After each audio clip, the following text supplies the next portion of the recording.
Governor Hochul wants people who work in New York City back in the office. She says the city's pandemic comeback depends on people filling empty office towers that are the bedrock of the local economy. CBS 2 political reporter Marcia Kramer joins us with that story. Marcia. Well, Mary and Chris, Governor Hochul not only wants people back to work, she's willing to put her money where her mouth is, vowing to freeze transit fares not only for the 6 months the MTA has promised, but for an entire year after that. I'm going to put a stake in the ground right now. How about this New Year's resolution? That in the days after New Year's, that we say everybody back in the office. And with those words, Governor Kathy Hochul was off on her sales pitch to the 3.1 million people who worked in Manhattan before the pandemic.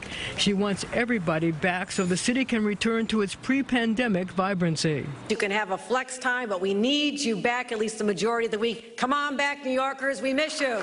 But that wasn't the only part of Hochul's sales pitch. She also spoke about the safety and health concerns that have kept people at home. People need to know that in a place like New York City, the infection rate is 1%. People are vaccinated. They're getting their booster shots. They're wearing masks, walking down the street, even when they're not required to. It is safe to come back.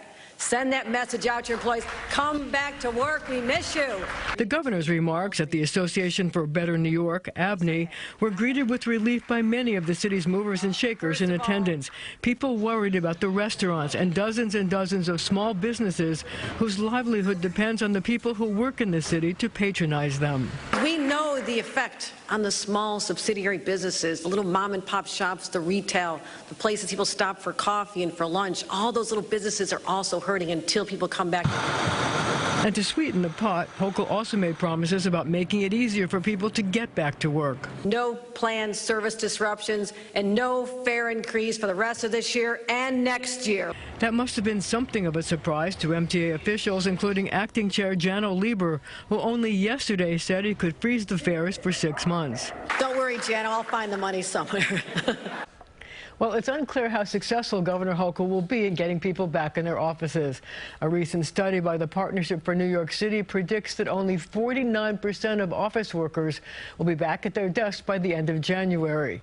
The study also found that 1/3 of companies expect to reduce New York City office space needs in the next 5 years. Mary and Chris. Marcia, thank you.